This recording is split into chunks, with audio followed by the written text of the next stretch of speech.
Assalamualaikum warahmatullahi wabarakatuh. Perkenalkan, nama saya Herlina Agustina Rahayu dari Prodi PAI Fakultas Tarbiyah kelas 3C. Di sini saya akan mempresentasikan materi yang berjudul menelaah perkembangan Islam pada tahun 1800 sampai sekarang. Pertama, yaitu tentang perkembangan Islam menjelang dan pada awal-awal masa pembaruan, yaitu sebelum dan sesudah tahun 1800 Masehi. Umat Islam di berbagai negara telah menyimpang dari ajaran Islam yang bersumber kepada Al-Quran dan hadis.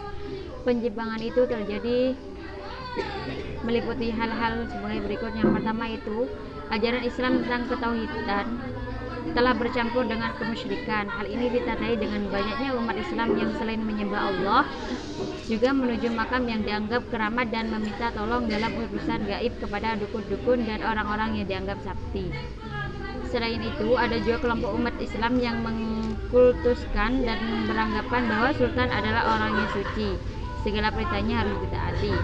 Yang kedua, yaitu adanya kelompok umat Islam yang selama hidup di dunia ini hanya kedudukan yang tinggi dan ilmu pengetahuan tentang dunia adalah menganggap tidak perlu, karena hidup yang mementingkan urusan akhirat dan meninggalkan dunia. Mereka beranggapan bahwa memiliki harta benda yang banyak dunia ini hanya sebentar dan sementara, sedangkan hidup di akhirat bersifat kekal dan abadi. Selain itu, banyak umat Islam yang menganut paham fatalisme, yaitu paham yang mengharuskan berserah diri kepada nasib dan tidak perlu berikhtiar karena hidup manusia dikuasai dan ditentukan oleh nasib. Penyimpangan umat Islam terhadap ajaran agamanya seperti tersebut mendorong lahirnya para tokoh pembaharu yang berusaha menyadarkan umat Islam agar kembali kepada ajaran Islam yang benar, yang bersumber kepada Al-Quran dan As-Sunnah atau hadis.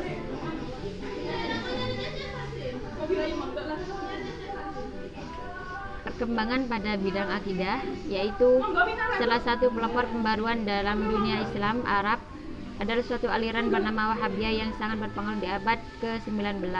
Pelopornya adalah Muhammad Abdul Wahab yang berasal dari Najd, Saudi Arabia. Pemikiran yang dikemukakan oleh Muhammad Abdul Wahab adalah upaya memperbaiki kedudukan umat Islam dan merupakan reaksi terhadap paham tauhid yang terdapat di kalangan umat Islam saat itu.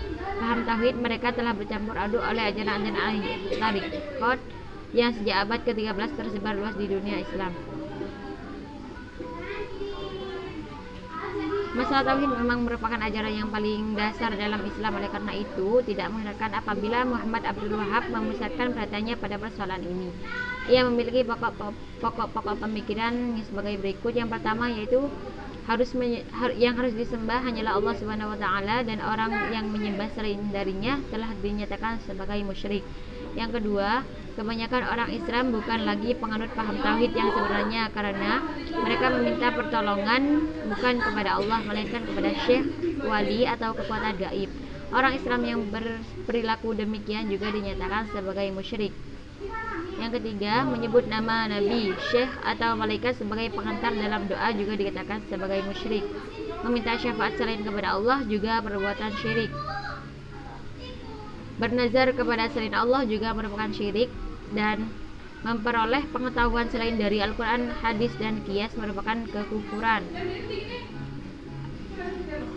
Yang selanjutnya, tidak percaya kepada qada dan qadar Allah merupakan kekufuran.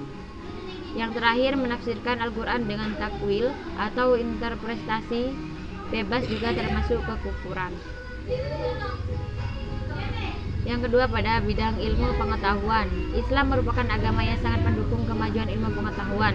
Oleh karena itu, Islam menghendaki manusia menjalankan kehidupan yang didasarkan pada rasionalitas atau akal dan iman. Ayat-ayat Al-Quran banyak memberi tempat yang lebih tinggi kepada orang yang memiliki ilmu pengetahuan.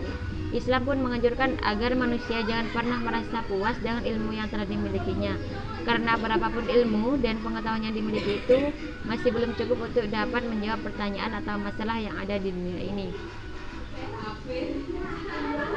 Sebagaimana firman Allah yang terdapat dalam Quran Surah Al-Luqman ayat 27, yang artinya, dan seandainya pohon-pohon di bumi menjadi pena dan laut menjadi tinta, ditambahkan kepada 7 laut lagi sudah keringnya, niscaya tidak akan habis-habisnya dituliskan kalimat Allah. Sungguhnya Allah Maha Perkasa lagi Maha Bijaksana. Poin selanjutnya yaitu tentang tokoh-tokoh perkembangan Islam. Yang pertama yaitu ada Jamaluddin Al-Afghani. Salah satu sumbangan terpenting di dunia Islam diberikan oleh Sayyid Jamaluddin Al-Afghani. Gagasannya mengilhami kaum muslimin di Turki, Iran, Mesir, dan India. Meskipun sangat anti-imperialisme Eropa, ia mengagungkan pencapaian ilmu pengetahuan Barat. Yang kedua yaitu Muhammad Abduh dan Muhammad Rashid Ridho. Guru dan murid tersebut sempat mengunjungi beberapa negara Eropa dan amat terkesan dengan pengalaman mereka di sana. Rashid Ridho mendapat pendidikan Islam tradisional dan menguasai bahasa asing Prancis dan Turki yang menjadi jalan masuknya untuk mempelajari ilmu pengetahuan secara umum. Oleh karena itu, tidak sulit bagi Ridho untuk bergabung dengan gerakan pembaruan Al-Afghani dan Muhammad Abduh, di antaranya melalui penerbitan jurnal Al-Urwah Al-Wusta yang diterbitkan di Paris dan disebarkan di Mesir. Yang ketiga, Toha Hussein adalah seorang sejarawan dan filsuf yang amat mendukung gagasan Muhammad Ali Pasha. Ia merupakan pendukung modernisme yang gigih.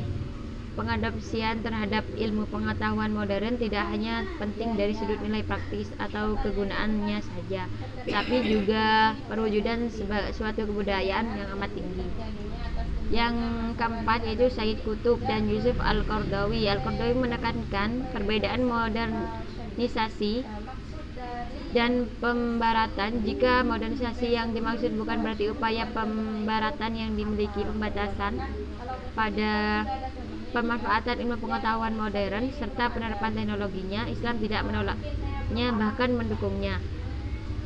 Pandangan Al-Qaradawi ini cukup mewakili pandangan mayoritas kaum muslimin. Secara umum, dunia Islam relatif terbuka untuk menerima ilmu pengetahuan dan teknologi sejauh memperhitungkan manfaat praktisnya. Pandangan ini kelak terbukti dan tetap bertahan hingga kini di kalangan muslim.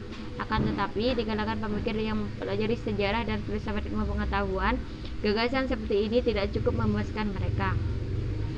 Yang kelima, Sir Sayyid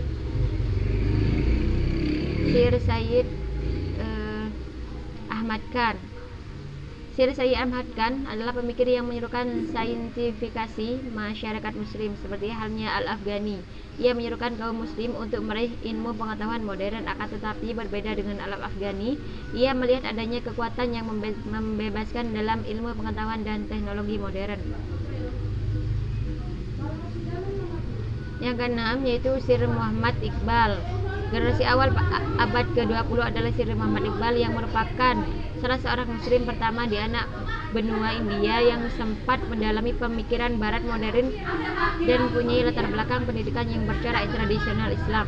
Kedua hal ini muncul dari karya utamanya di tahun 1930 yang berjudul The Reconstruction of Religious Thought in Islam, atau pembangunan kembali pemikiran keagamaan dalam Islam. Poin selanjutnya yaitu prinsip-prinsip perkembangan Islam di masa modern.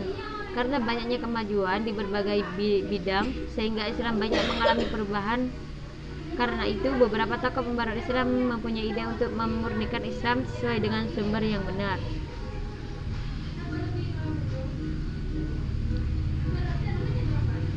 Prinsip-prinsip perkembangan Islam itu adalah sebagai berikut. Yang pertama adalah kembali kepada Islam yang murni. Yang kedua adalah menjelaskan makna tafsir Al-Quran sesuai dengan hadis, karena banyak kalangan Islam yang berpikiran bahwa dunia akhirat yang utama sehingga melupakan kehidupan dunia, padahal hidup di dunia adalah jembatan menuju kehidupan di akhirat. Yang terakhir yaitu prinsip perkembangan Islam menurut Jalaluddin Al-Afghani. Agar kejayaan umat Islam dapat diraih kembali dan mampu menghadapi dunia modern, umat Islam harus kembali kepada ajaran agamanya yang murni dan harus memahami Islam dengan rasio dan kebebasan. Mungkin cukup ini yang dapat saya sampaikan, kurang lebihnya saya mohon maaf. Wassalamualaikum warahmatullahi wabarakatuh.